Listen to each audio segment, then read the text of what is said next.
मी उपस्थित आहे आता सानपाडा या ठिकाणी. म्हणजे माणसांच्या जीवनाशी खेळ, आरोग्याच्या जीवनाशी खेळ कसा चालू आहे हे मी तुम्हाला एक जिवंत उदाहरण दाखवते. ही जी फॅक्टरी आहे ती आंब्याची, तुम्ही फॅक्टरी बघा. हे एवढ्या पद्धतीचे आंबे, अजून ह्या साईडला पण आंबे आहे ते पूर्ण, आणि हे पूर्ण म्हणजे मला तुम्ही हे आंब्याचं गोडाऊनच आहे. घातक रसायन त्यासाठी यूज केलं जातं. आमच्या माणसांनी ह्या ठिकाणचा हा स्कॅम उघडकीस आणलेला आहे. इथे बघू शकता की भरपूर म्हणजे 10 लाखाच्या वर इथे मुद्देमाल आहे. हे बघा, हे आंब्यांची अशी अवस्था होते. जर एक केमिकल मारलं तर विचार करा, जर माणसांनी हे खाल्लं तर माणसांची अवस्था कशा पद्धतीने होणार आहे.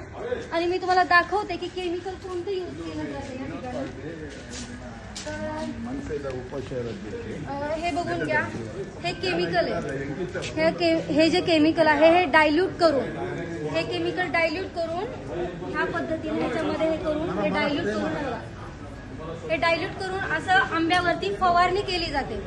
ह्याच्यामुळे काय होऊ शकतं माहिती का, की आईचं irritation, redness, watering, skin irritation, burning, headache, असे भरपूर म्हणजे कॅन्सरच्या इथपर्यंत आजार ह्या गोष्टीमुळे होऊ शकतात.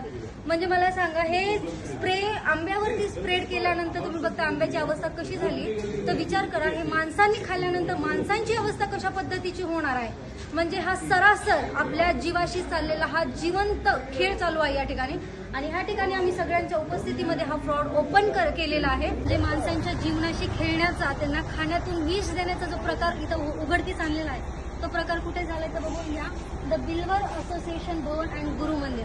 म्हणजे ज्या ठिकाणी आपण देवी देवतांना आपलं आदराचं स्थान देतो, ज्या ठिकाणी आपण सगळ्याच धर्माचा आपण आदर आणि समभाव व्यक्त करतो, अशा ठिकाणी, अशा मंदिरामध्ये जर माणसांना विष पेरण्याचं आणि माणसांना त्या अन्न पदार्थामधून विष देण्याचं काम ह्या ठिकाणी सुरू आहे, तर मग हे कितपत योग्य आहे ते तुम्हीच सांगा आम्हाला.